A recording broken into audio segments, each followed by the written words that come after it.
कहानी किस्से तो हर कोई सुनता है, लेकिन आज कुछ आग लगा देने वाले, इतिहास बना देने वाले ऐसे किस्से सुनाऊंगा जिन्हें सुनने के बाद दिल चाहकर भी बड़े सपने देखने से नहीं रुकेगा और तुम चाहकर भी अपने सपनों के लिए मेहनत करते करते नहीं थकोगे। कामयाब होने के लिए दो चीजें चाहिए, जिद्दी दिल और पागल दिमाग। ये दोनों हो जाएगा इस वीडियो के आखिर तक, इसकी गारंटी मैं लेता हूँ। लेकिन इस वीडियो को आप पूरा देखोगे, इसकी गारंटी आप लो। तो चलो बिना एक भी सेकंड गंवाए कुछ महान जिद्दी लोगों से मिलते हैं। एक बंदा जिसकी जिंदगी किसी रोलर कोस्टर राइड से कम नहीं है। एक पल में लगता है कि बहुत ऊंचाई की तरफ खिंच रहे हैं, तो वहीं दूसरे ही पल लगता है कि अब सब खत्म हो जाएगा। लड़का बचपन से ही बहुत रूड, जिद्दी और अजीब किस्म का था। सवाल तो इतने पूछता कि मास्टर इससे परेशान होकर इसे क्लास से बाहर निकाल देते। हाई स्कूल करने के बाद जब ये अपने कॉलेज टाइम में था, उस समय से ही बंदा आजाद होने लगा। वो सोचने लगा कि इस भेड़ चाल की पढ़ाई में और ये हर 6 महीने में डिप्रेशन के नाम पर होने वाले सेमेस्टर एग्जाम से कुछ भी नहीं मिल रहा है। वो देखता है कि उसके साथ के जितने भी थे सब दिन रात बस असाइनमेंट और प्रोजेक्ट के पीछे पड़े हुए हैं। उस बंदे ने कॉलेज ड्रॉप आउट किया और वो करने लगा जिसमें उसे मजा आता था। उस समय वो लड़का सिर्फ 18-19 साल का था। उसके सामने उसकी एक खूबसूरत जिंदगी पड़ी थी जिसे वो बहुत रोशन कर सकता था, लेकिन नहीं, उसने अंधेरा चुना। ऐसा उस वक्त दूसरे लोगों को लगता था। उसको शुरू से खुद पर बहुत विश्वास था, लेकिन इस पॉइंट पर डर लगने लगा। लेकिन अब जब आजाद हो ही गया है तो तबाही तो लाएगा ही। 20 साल की उम्र में एक गैराज से उसने एप्पल जैसी इतनी बड़ी कंपनी को जीरो से स्टार्ट किया।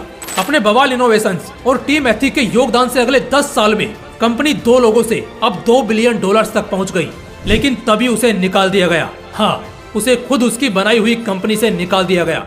उसने अपने से भी ज्यादा टैलेंटेड आदमी को कंपनी संभालने के लिए हायर कर लिया था और एक समय बाद दोनों की ही नहीं बनी। दोनों के आइडियाज बिल्कुल नहीं मिलते थे। इस वजह से दोनों के बीच झगड़ा हुआ, जिसमें बोर्ड ऑफ मेंबर्स ने उस दूसरे बंदे का ही साथ दिया और इस बंदे को उसी की कंपनी से फायर कर दिया गया। बंदा अपने ही बनाए हुए साम्राज्य से बाहर कर दिया गया, लेकिन टूटा नहीं।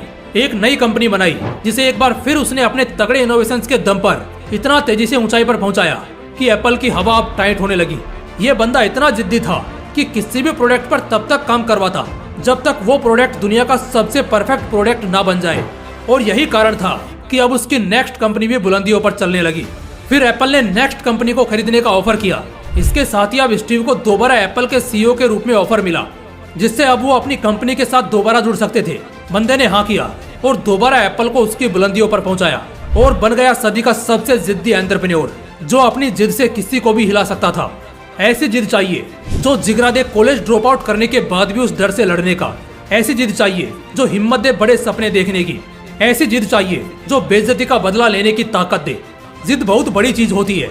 एक बार किसी आम आदमी ने किसी भी बड़े सपने को हासिल करने की जिद कर ली तो फिर वो आम नहीं रहेगा, सितारा बनकर चमकेगा।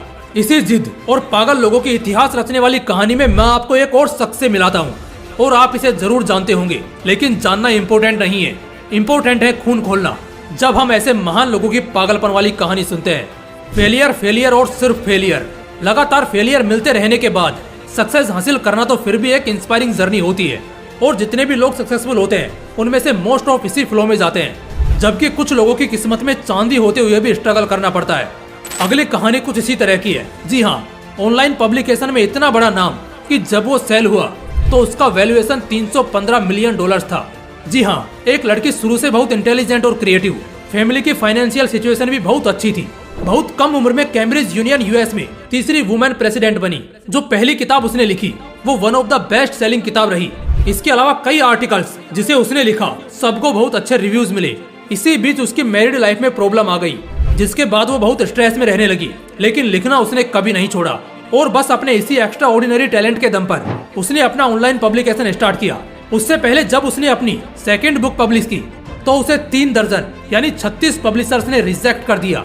ये मानना मुश्किल होता है कि जो पब्लिकेशन आज पूरी दुनिया में इतनी हाई वैल्यूएशन में है, एक समय में उसे भी इतनी रिजेक्शन मिली। देखो, कहना और सुनना आसान होता है कि 36 पब्लिशर्स ने रिजेक्ट किया। असल में अगर किसी को 1, 2 या 3 बार ही रिजेक्ट कर दिया जाए तो वो बंदा दोबारा कोशिश करना ही छोड़ देता है, अपने आप को अनलकी मानकर पीछे हट जाता है। उसने हफिंगटन पोस्ट नाम की कंपनी लॉन्च की और इसकी भी शुरुआत कुछ ठीक नहीं थी। जो भी आर्टिकल्स और राइटिंग्स यहाँ पब्लिश होती उसको बहुत ही नेगेटिव रिव्यूज मिलते, लेकिन एरियाना हफिंगटन ने कभी गिव अप नहीं किया और एक समय बाद उसे एक डाइवोर्स स्टेट वाली डिप्रेस्ड लड़की के शुरू किए हुए आउटलेट के साथ लाखों करोड़ों लोग जुड़े, उसके काम को पसंद किया और वेब हिस्ट्री का ये one of the most successful outlet रहा। जिसकी वैल्यूएशन मैं आपको कहानी के स्टार्ट में ही बता चुका हूँ, जो थी $315 मिलियन। ऐसी ही एक और कहानी सुनाता हूँ आपको। दुनिया को मिठास चखाने वाला एक ऐसा नाम जिसने दुनिया की सबसे बड़ी चॉकलेट प्रोडक्शन कंपनी बनाई, जो आज हर घर में मशहूर है और दुनिया का सबसे फेमस चॉकलेट ब्रांड है। लेकिन आज जितना क्रेज इस चॉकलेट ब्रांड का है और जितना स्वादिष्ट ये खाने में लगता है, क्या लगता है इसका सफर भी इतना आसान रहा होगा? बिल्कुल भी नहीं।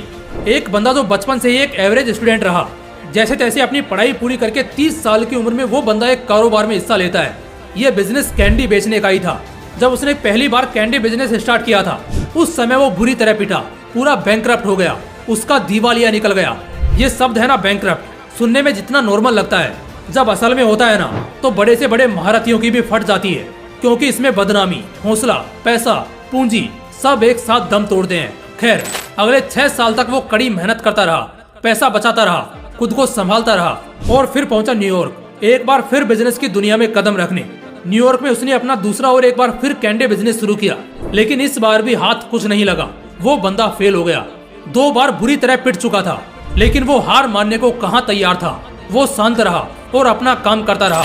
ठीक 10 साल बाद 1886 में उसने फिर कैंडी का बिजनेस शुरू किया। उसने लैंकेस्टर कार्मेल नाम की कंपनी खोली। यह उसका तीसरा ट्राई था। क्या लगता है इस बार उसे सफलता मिली होगी? हाँ, इस बार उसे कामयाबी हाथ लगी।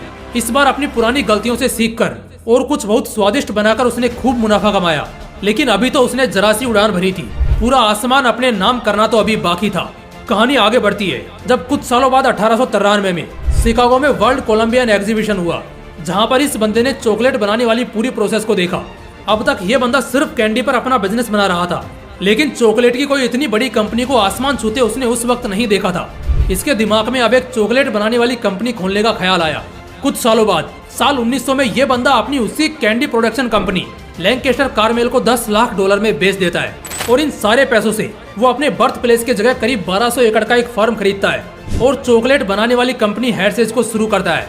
आज 100 साल बाद हेर्शेज एक बहुत बड़ा ब्रांड बन चुका है, जो चॉकलेट के लिए पूरी दुनिया में राज करता है। और दोस्तों, उस जमाने में उस बंदे द्वारा शुरू की गई $1 मिलियन की कंपनी की वैल्यूएशन पता है आज कितनी है? सुनकर रोंगटे खड़े हो जाएंगे। $48 बिलियन। जिस बंदे से अभी मिलवाया, उस बंदे का नाम है मिल्टन हेर्शे, जो बार बार नाकामी की मार खाकर भी इतना ऊंचा पहुंच गया सिर्फ इस वजह से क्योंकि वो जिद्दी था। और जब वो 2 बार बुरी तरह बर्बाद हुआ तो उसकी जिद और बढ़ गई और आखिर में बंदे ने वो हासिल कर ही लिया, जो शायद उसकी किस्मत भी नहीं चाहती थी।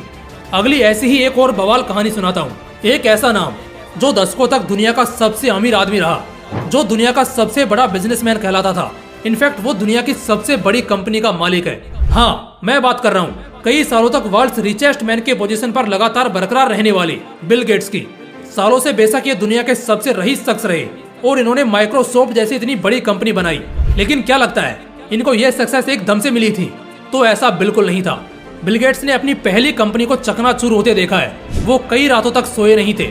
उन्होंने शुरुआत की थी ट्रैफो डेटा नाम की कंपनी से, जो असल में ट्रैफिक टेप्स के डाटा को प्रोसेस और एनालाइज करके ट्रैफिक में हेल्प करेगी।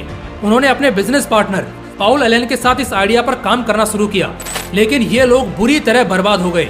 अपने पहले ट्राई में इतनी बड़ी फेलियर मिलने के बाद आदमी दोबारा कोशिश करने का हौसला ही खो देता है। लेकिन बिल गेट्स इस हार से झुके नहीं, बल्कि बहुत कुछ सीखे और इसी की बदौलत कुछ सालों बाद उन्होंने माइक्रोसॉफ्ट जैसी इतनी बड़ी कंपनी खड़ी की और दुनिया के सबसे अमीर आदमी बने। ये सिलसिला थमेगा नहीं, इसी तरह चलता रहेगा। अगर नाकामियों से डरकर रुक जाओगे तो जिंदगी भर के लिए रोते रहोगे। लेकिन इस स्टेज में जहां हार पहले मिलती है, वहां अक्सर बड़ी जीत के चांसेस बहुत ज्यादा होते हैं। एक और कहानी सुनाता हूँ। एक बंदा जो आज 8000 करोड़ का मालिक है, लेकिन एक समय यही बंदा पूरी तरह बैंकरप्ट हो गया था। बेसबॉल का शौकीन एक शख्स जिसका नाम जॉर्ज स्टेनब्रेनर था, उसने 1960 में एक छोटी सी टीम खरीदी, क्लीवलैंड पाइपर्स नाम की। जॉर्ज ने अपने हिसाब से इस टीम को डायरेक्शन दिया और अंजाम ये हुआ कि इस टीम को खरीदने के महज 2 साल बाद, यानी साल 1962 में पूरी फ्रेंचाइजी बैंकरप्ट हो गई, यानी पूरी की पूरी कंगाल।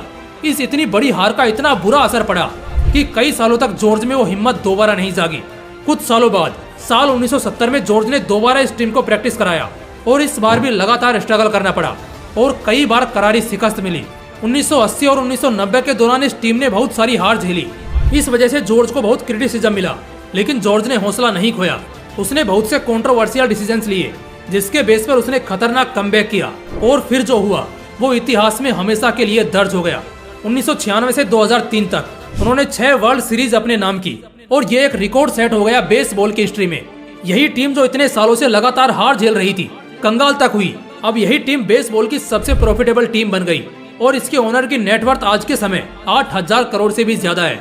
किसने कह दिया कि कामयाबी किस्मत और हाथों के लकीरों की मोहताज होती है? असल में दोस्त, कामयाबी तुम्हारे हिम्मत और मेहनत की मोहताज होती है। कामयाबी एक बार में बेशक मिल भी जाए और शायद ना भी मिले, लेकिन जब तक तुम हिम्मत नहीं हारते, एक ना एक दिन कामयाबी मिलती ही है। जितने भी लोगों के अभी हमने किस्से सुने, इन लोगों की कहानियों में जिद और पागलपन शामिल रहा है। पहली तो है जिद, एक ऐसी जिद जो बस इस बात की मंजूरी देती है कि साला जो सपना देखा है उसे हर हाल में हासिल करके रहूंगा। और दूसरा है वो खतरनाक पागलपन जिसकी मैं अक्सर बात करता हूँ। हाँ, वो पागलपन जो कभी हिम्मत नहीं हारने देता, जो कभी उम्मीद नहीं मरने देता। दोस्तों, इस वीडियो से बेशक बहुत से लोगों को बहुत कुछ सीखने को मिला होगा और मुझे पूरा यकीन है कि बहुत से लोग इसी तरह आगे कुछ ही सालों में बहुत कामयाब होते भी दिखेंगे। बस अपने अंदर की उस जिद को मरने मत देना, उस पागलपन को मिटने मत देना। किसी का बाप भी तुमको इतिहास में छपने से नहीं रोक सकेगा। दोस्तों, अगर वीडियो अच्छा लगा तो इसे अपने दोस्तों के साथ जरूर शेयर करना। फिर मिलते हैं नेक्स्ट वीडियो में एक बवाल मोटिवेशन के साथ। जय हिंद, जय श्री कृष्णा।